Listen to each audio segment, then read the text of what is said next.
लोकसभा चुनाव 2024 में यूपी में सबसे ज्यादा चर्चा बार बार समाजवादी पार्टी की बदलती लिस्ट और उम्मीदवारों के नामों पर है। सपा ने अभी 2 दिन पहले ही कन्नौज लोकसभा सीट से बिहार के पूर्व सीएम और जनता दल के प्रमुख लालू यादव के दामाद तेज प्रताप यादव को टिकट दिया था, जो कि सैफई परिवार से हैं और अखिलेश यादव के भतीजे हैं।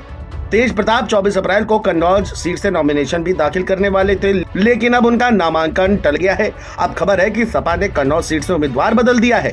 इत्र नगरी कन्नौज लोकसभा सीट से तेज प्रताप की जगह अब सपा मुखिया अखिलेश यादव खुद चुनावी मैदान में उतरेंगे। समाजवादी पार्टी के महासचिव राज्यसभा सांसद रामगोपाल यादव ने अखिलेश की उम्मीदवारी का ऐलान किया है। रामगोपाल यादव ने कहा है कि अखिलेश यादव कन्नौज से ही चुनाव लड़ेंगे। वहीं इस दौरान कन्नौज से चुनाव लड़ने की अटकलों पर समाजवादी पार्टी के प्रमुख अखिलेश यादव ने बीजेपी पर जमकर हमला बोला और कहा कि जब नॉमिनेशन होगा तब पता चल ही जाएगा। सवाल कन्नौज की ऐतिहासिक जीत का है। जनता ने मन बना लिया है कि इंडिया गठबंधन भविष्य बनकर आ रहा है और बीजेपी इस चुनाव में इतिहास बन जाएगी। बहरहाल देखना यह होगा कि 25 अप्रैल को क्या अखिलेश यादव कन्नौज की लोकसभा सीट से दोबारा से उम्मीदवारी करते हैं या नहीं। नॉमिनेशन होगा तो आपको पता लग जाएगा कौन है यार, और हो सकता है नॉमिनेशन से पहले ही आपकी जानकारी होगी। कन्नौज के लोगों का मानना है कि आपको चुनाव लड़ना चाहिए। सवाल कन्नौज का ऐतिहासिक जीत का है। कन्नौज अलग बात है, लेकिन उससे ज्यादा जो जनता ने मन बनाया है, इंडिया गठबंधन भविष्य बन के आ रहा है जी, और भारतीय जनता पार्टी इतिहास बन जाएगी इस चुनाव में। जनता भारतीय जनता पार्टी के खिलाफ मतदान करने जा रही है। कल एनडीए को पीडीए हराएगा। कल योगी आदित्यनाथ भी जसवंत नगर में रैली करने आ रहे हैं। वो पता नहीं क्यों आ रहे हैं, अच्छा है उनका आना। लेकिन मुख्तार अंसारी की रिपोर्ट जो है वो नेगेटिव आई है, उसमें पॉइजन नहीं आया है। परिवार वाले रिपोर्ट पे भी शक कर रहे हैं, आपको क्या लगता है?